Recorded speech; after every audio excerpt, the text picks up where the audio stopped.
गांव में बीसीसी अध्यक्ष के लिए जो कमेटी बनाने के लिए आप सभी भाई यहाँ एकत्रित हुए हैं, उन सबको फूल जोहार और भाई जगदीशी पांडोर को भी फूल जोहार नमन अर्पित करता हूँ। साथ ही मैं मेरे उन पूर्वजों को भी नमन करता हूँ जिनका खून मेरे अंदर दौड़ रहा है। उनकी बदौलत से ही मैं आज आपके सामने यहाँ पर बोल रहा हूँ। अगर उनका खून तगड़ा नहीं होता तो मैं यहाँ शायद तुम्हारे बीच में बोल नहीं पाता। कहीं न कहीं हमारे पूर्वजों का हमारे अंदर ऐसा जज्बा उन्होंने पहले रखा होगा, तब जाके हमारे अंदर भी ये जज्बा पैदा हुआ। साथ ही में मेरे वैचारिक गुरु भंवर दादा को भी जोहार नमन अर्पित करता हूं और टाइगर कांति भाई रोध को भी नमन करता हूं और हमारे 2 एमएलए जो वर्तमान में राजकुमार जी रोध और राम प्रसाद जी डिंडोर को भी तहे दिल से जोहार नमन अर्पित करता हूं, जो इस आदिवासी क्षेत्र में आप लोगों ने जन जागरण के माध्यम से इस आदिवासी परिवार को जो बिखर रहा था, उस बिखरे हुए आदिवासी को आप लोगों ने सबसे मिलकर एक जाजम पर लाने का एक अच्छा मार्गदर्शन, अच्छा काम किया। उनके लिए भी मैं तहे दिल से नमन करता हूं। साथ ही में मेरे आदिवासी भाई जो जयपाल सिंह जी मुंडा को भी जोहार नमन अर्पित करता हूं, क्योंकि अगर वो संविधान के अंतर्गत जाकर नहीं बैठते तो शायद तक मुझे नहीं लगता है कि यहाँ हम ये लोग बैठकर और आपस में बातचीत कर सकते थे। उस महापुरुष ने हमें अधिकार दिलाने के लिए डॉक्टर बाबा साहब अंबेडकर का सहारा लिया और डॉक्टर बाबा साहब अंबेडकर को कहा कि बाबा साहब संविधान इस प्रकार का लिखिएगा जिसमें हमारे एसटी, एससी, ओबीसी और माइनॉरिटी के लोगों को वास्तव में हक मिले। तो उनके कहने पर डॉक्टर भीमराव अंबेडकर ने हमारे लिए संविधान में बहुत सारी बातें रखी। उसके बाद संविधान लागू हुआ और सारी सिस्टम शुरू हुए, लेकिन धरातल पर आज तक आजादी के आज 70-75 साल हो गए।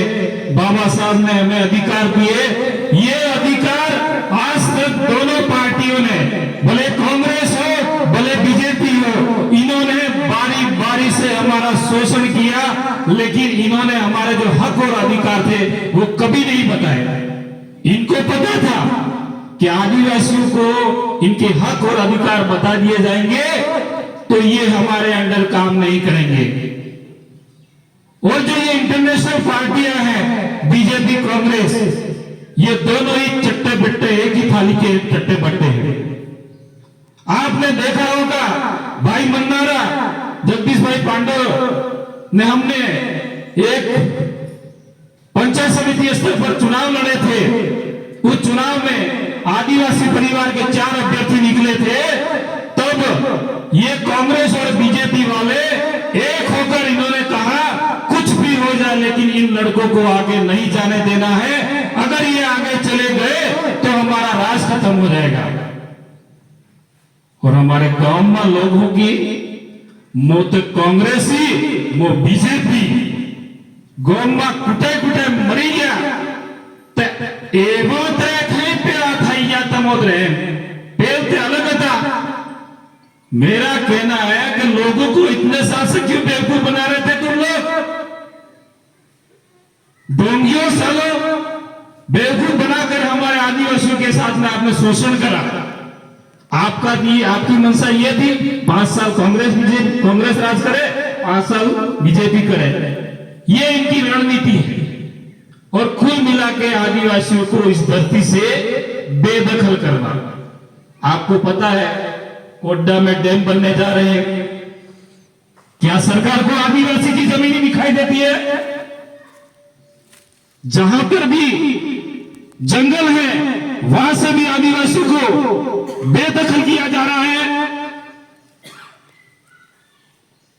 और हम कहते हैं देश के मूल मालिक, काय के देश के मूल मालिक? हमको मजदूर बना दिया इन गधों ने। सुप्रीम कोर्ट का फैसला 2011 का कहता है कि इस देश का मूल मालिक आदिवासी है।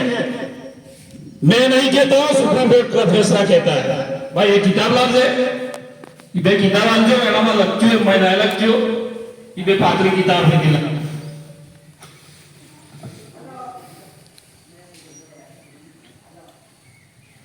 दे किताब अंग्रेजी में लगती है, ठीक है? अंग्रेजी वालों थी मैं थोड़ा थोड़ा आवड़े, ज्यादा इंग्लिश पढ़ जाना है, फोरो फोरो फुटू फुटू पढ़ दूंगा।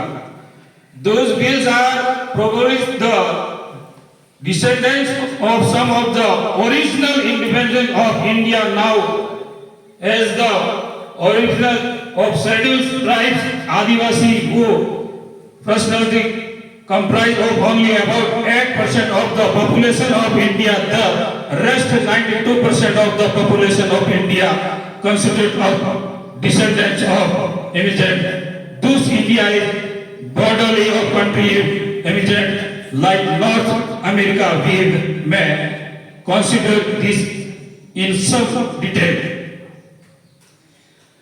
इसका मैं आपको हिंदी अनुवाद बताऊंगा कि क्या है इसका तात्पर्य।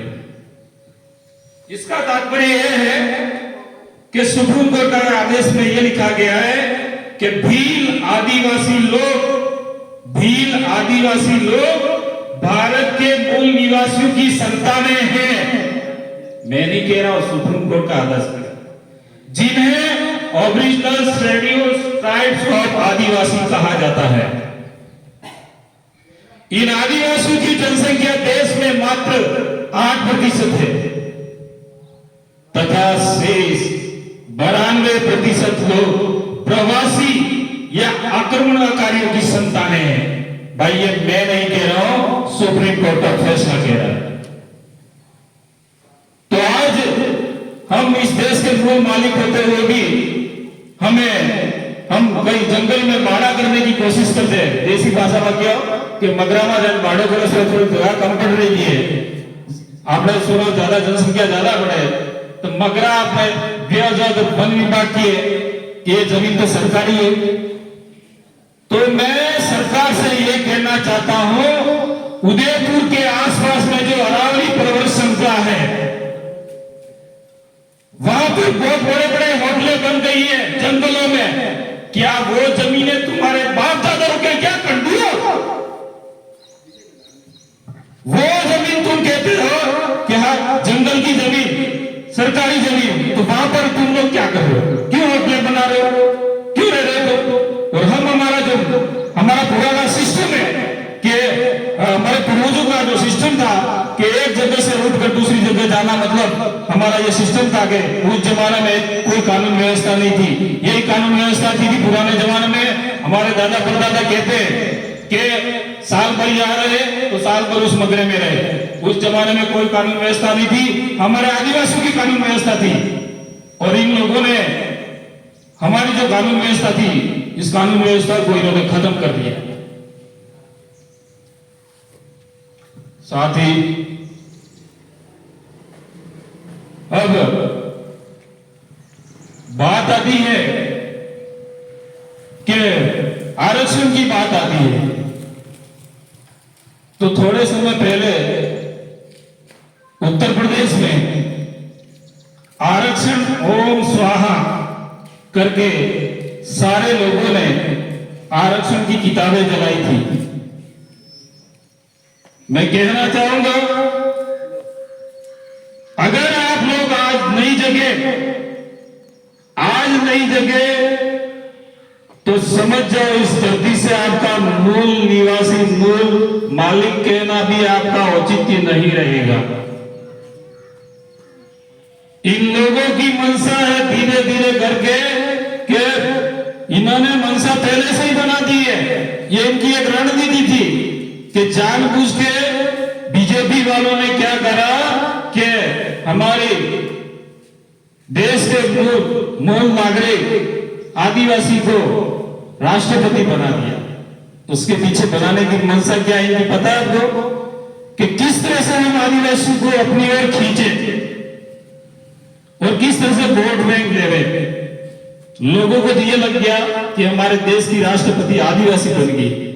आदिवासी जरूर बनी है, लेकिन देखना अगर 2023 में ये लोग वापस आ गए ना तो राष्ट्रपति नाम मात्र का व्यक्ति कहलाता है। सारी शक्तियां किसके पास में होती है? प्रधानमंत्री के पास में होती है। और पता नहीं वो क्या लिखवाएगा, क्या लिख के कागज लेकर कलम पे राष्ट्रपति जी से साइन करवा देगा और कह देगा आज से सारे समुदाय एक। तो उस टाइम तो हमारे सुरंग में आने वाला पीढ़ी तो खत्म। इसलिए इन लोगों को आपको समझना है, राष्ट्रपति बना दिए इसका मतलब नहीं कि आप बीजेपी को वोट दो।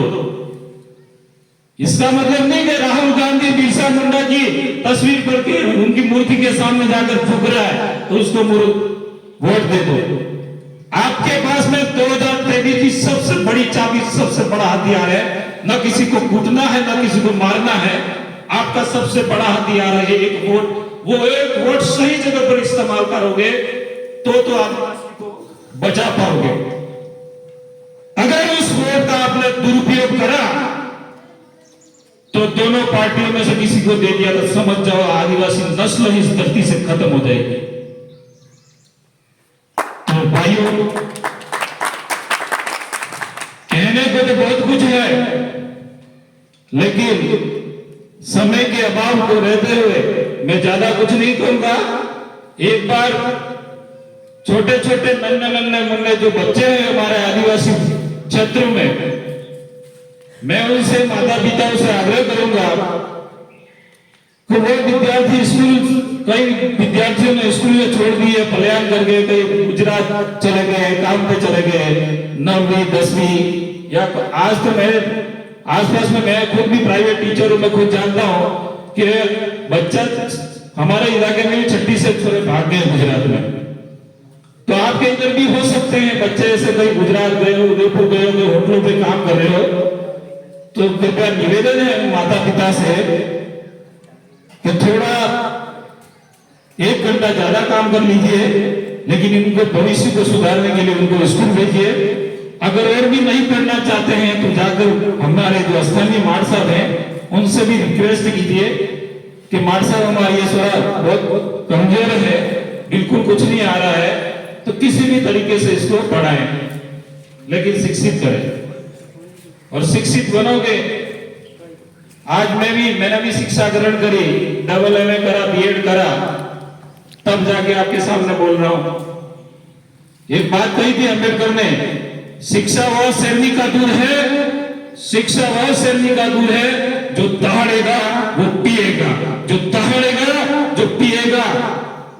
अंतिम बात को याद रखते हुए मेरे मन्नारे जगदीश भाई को नमन जोहर, और यहाँ से हमारे टीम को भी जोहर अर्पित करता हूँ। इन्होंने अच्छा प्रोग्राम करके दिखाया और चादर पर सारे लोगों को इकट्ठा करा, उनको भी तहे दिल से जोहर नमन अर्पित करता हूँ। जय जोहर।